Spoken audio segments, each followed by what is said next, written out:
Welcome to Founders Future, a podcast by Closures.io, where we dive into the journeys of innovative entrepreneurs and explore the road ahead for them and their companies.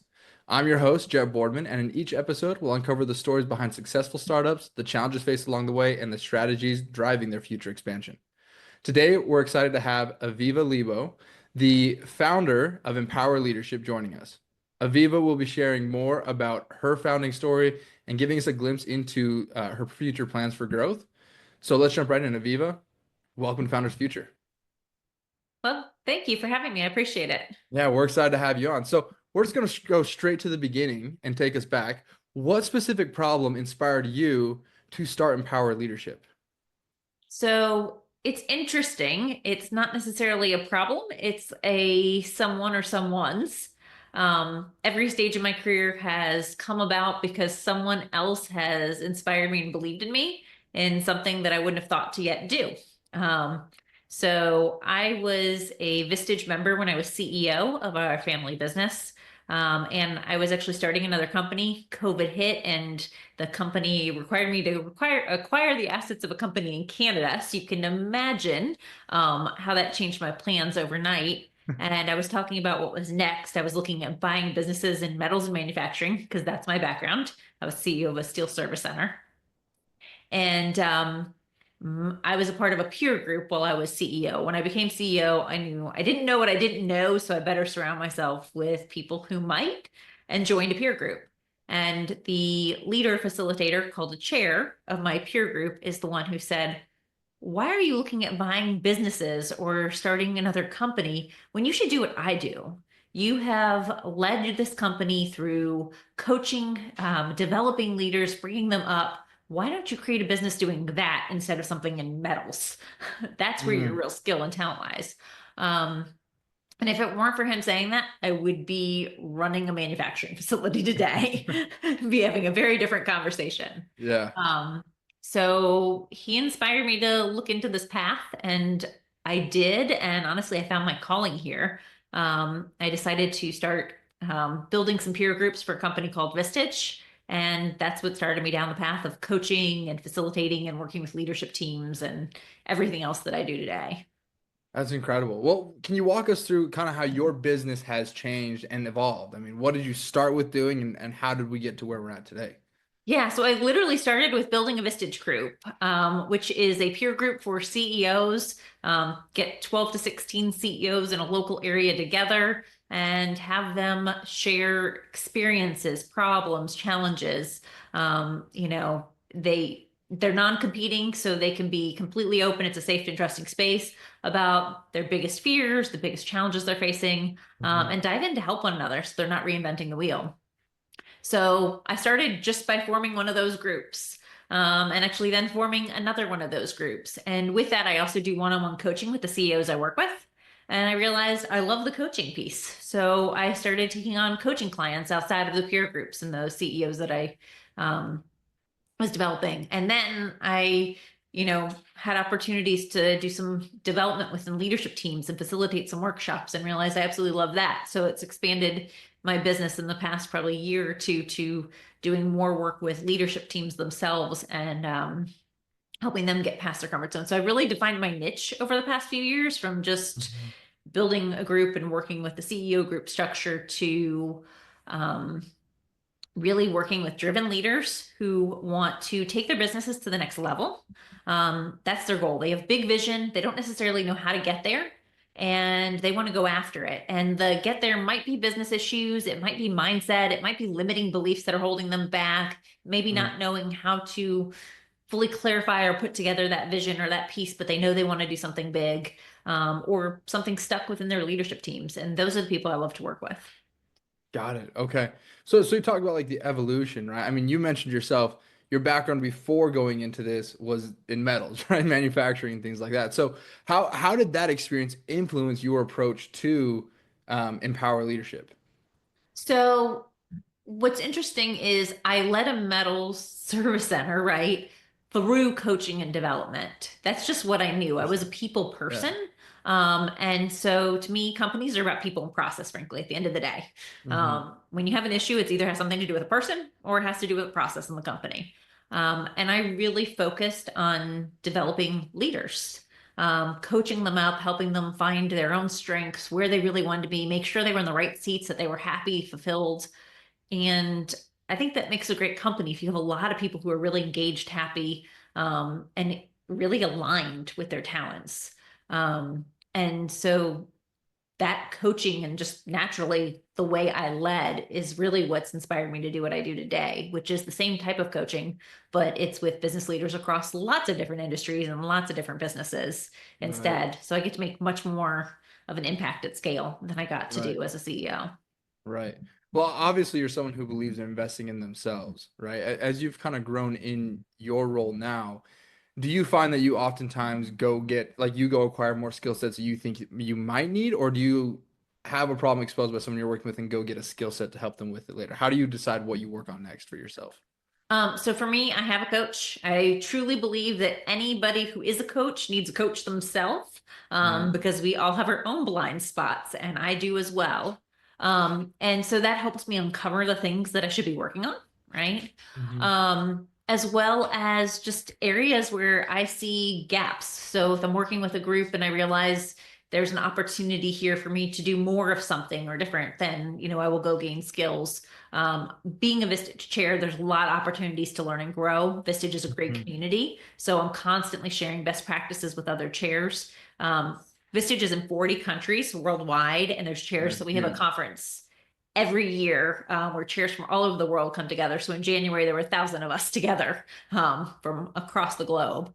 So I'm always looking for, sessions where I'm like, yeah, maybe this piece of what I do, I'm not as good at as others, or I've seen other chairs who do it better. Let me go attend that session, or hmm let me go reach out to that chair, through our network community that we have.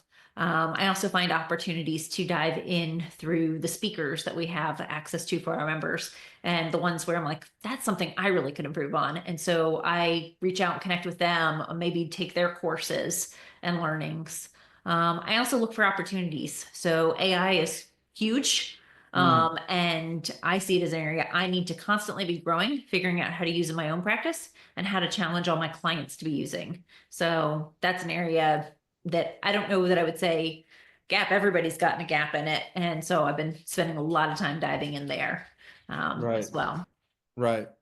Okay, well, I mean, many founders face a moment where they almost give up, right? I mean, switching from what you were doing before, going into Vistage, starting in power leadership.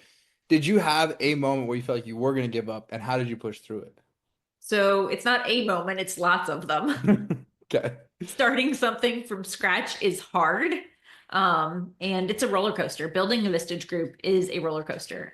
So most leaders I know have imposter syndrome. I am included, right? You get to a point you're like, am I really cut out for this? Mm, And in building my first group, I had that moment many times.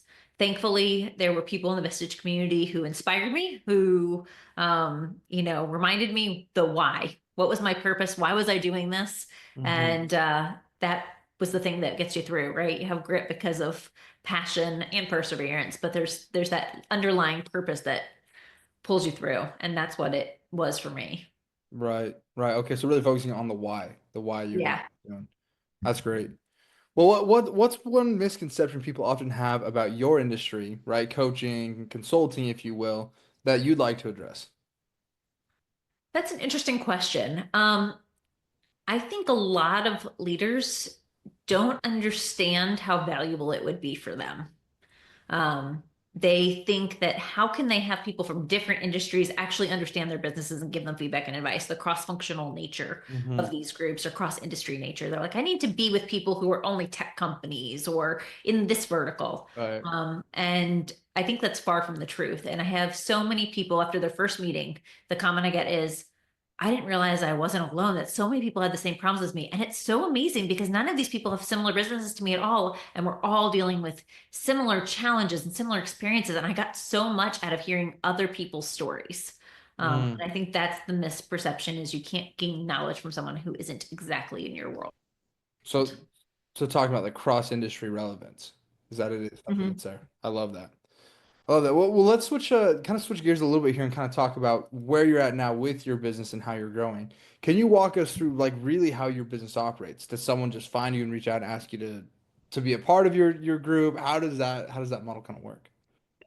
So to become a part of a CEO group of mine or any of my other groups, because I also have ones for consultants, and for key executives, um, I have to be the right person. The group has to be the right fit. Mutual fit is the most important thing when it comes to working with a leadership team, with a coach, or with a Mhm. group.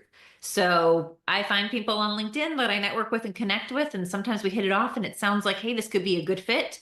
That leads to an interview, whether it's for a coaching client or for a group member. I sit down and I dive into their world. What are their challenges? Almost like a coaching session before we ever start anything to really Mhm. figure out, are they open? Are they vulnerable? Are they driven? Do they want big things really? Or do Mm. they say they do?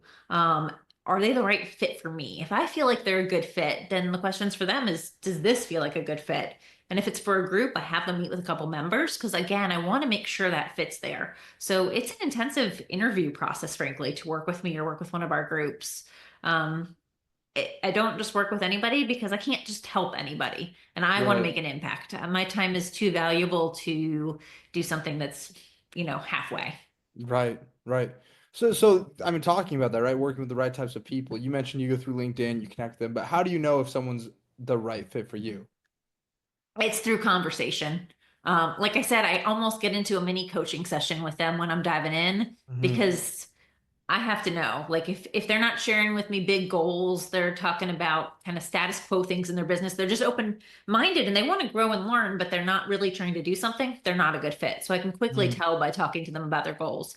If I talk to them about their challenges and they're giving me very surface level, meaningless challenges, then they're probably not going to get vulnerable and open and bring the real meaty issues that are going to make a difference for them. Right. Right. Um, if they can't answer certain questions that I ask, um, and get vulnerable in some ways, then they probably have too big of an ego to work with a Right. group like mine. So it's through curiosity and questions, frankly, I get a feel for the person.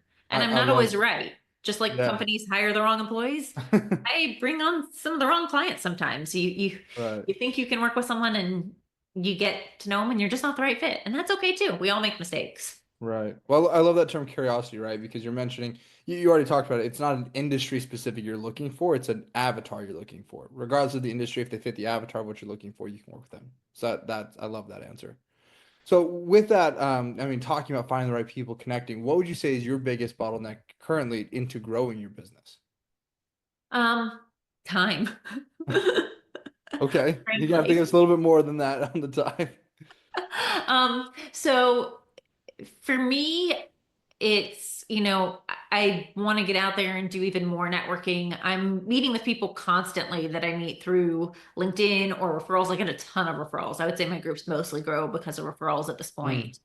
Um, but I have the opportunity probably to do so much more of that if I had more time.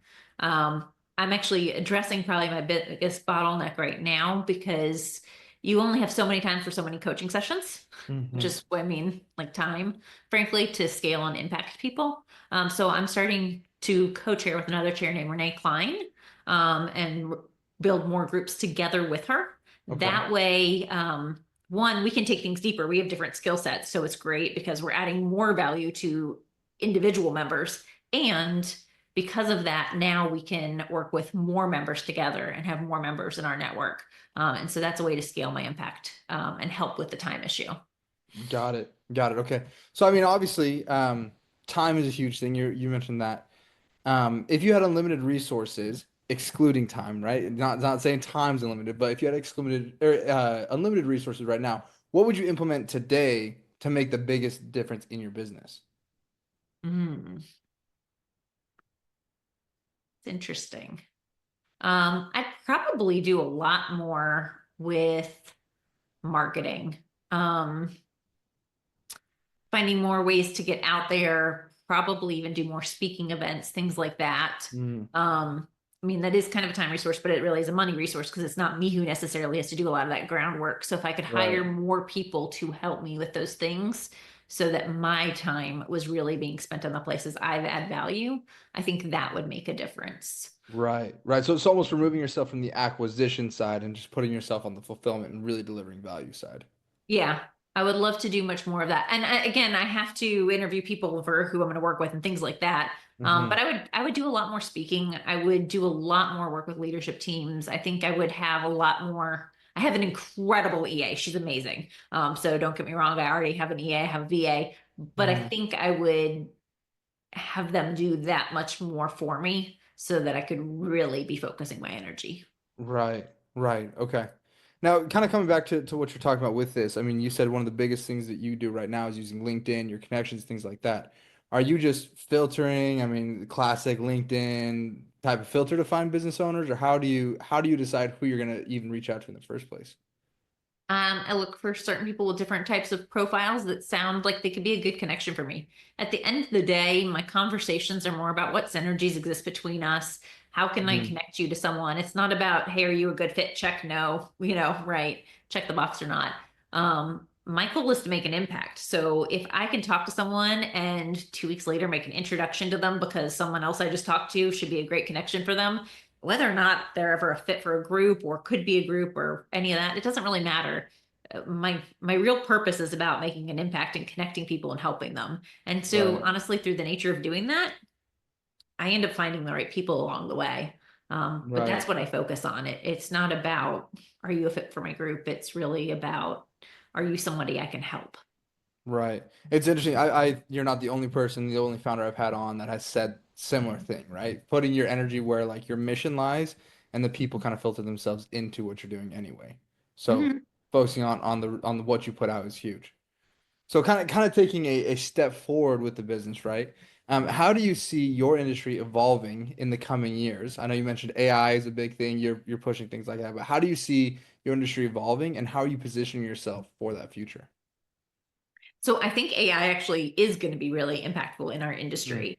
Most people are like, well, if you're a person, but first of all, you can ask AI a lot of questions. It's not a coach in of itself, but if you aren't using it as a tool to enhance your coaching, I think you're missing out.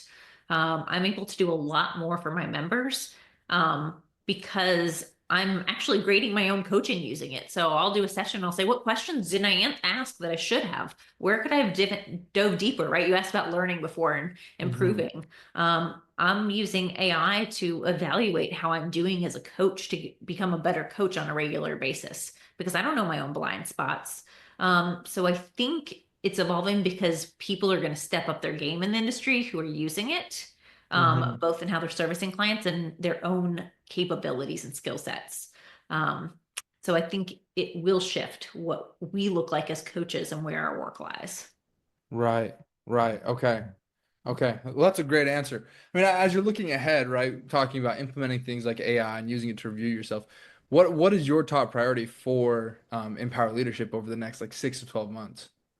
It's continuing to grow and scale and build out that co-chair practice with Renee.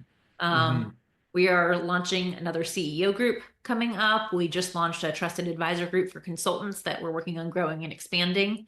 And then I want to take on more workshops with leadership teams. I Right. really enjoy doing that and helping leadership teams get unstuck. So Uh-huh. that's another one this year. Okay. And is there a target you have in mind? Is it a revenue or a number of people you're working with, or how do you track whether or not the growth is what you're wanting to see? The growth really for me is tied to ability to make impact. So if I'm adding the right people where I'm making an impact and going deep enough and broad enough, that's where I know. Um, so that's the type of thing I'm looking for more than anything else. And this might be a loaded question, but how do you track impact? Right? I think everyone would love to have some sort of answer on how they can track impact. So I don't think there's an official way, but I will say the stories that get back to me. Or even in a coaching session, that aha moment, like, how come I didn't think of that? Right? When Mm, someone says that to me, that's gold because that means they had something inside them they weren't accessing, but for the fact that I was curious and asked good questions and right. got them out of their own head.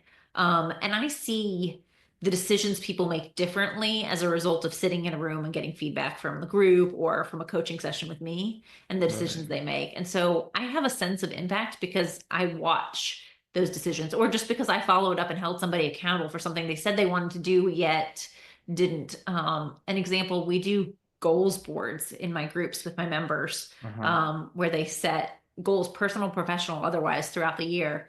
And last year, a lot of my members completed 75, 80% of the things they said would make them feel successful by the end of the year. Wow. That's huge. Yeah. So to be able to say that and see that, like I know there was an impact. Or I had a spouse of a member recently say to me, like, this person's changed so much since she's been a part of your group. She's a whole different person, like an amazing way. And I hope she never leaves. Like Wow. significant other sees that. So that's how I know. Yeah. It's That's incredible. yeah. Yeah, that's really cool. So the biggest thing it almost sounds like you're saying is there has to be some sort of tracking in terms of like the vision, the goals, and then when you see those accomplished, that's when the impact is seen, right? If you had to pick a way to track it, it's are people hitting the goals that they set when they start out with you? Yeah, I think that's a good way to look at it. That's awesome. That's Or awesome. dreaming bigger goals. Well, that's good too, right? I think if you hit one, you'll go for a bigger goal. So they go hand in hand, I think, like you're mentioning. That's great.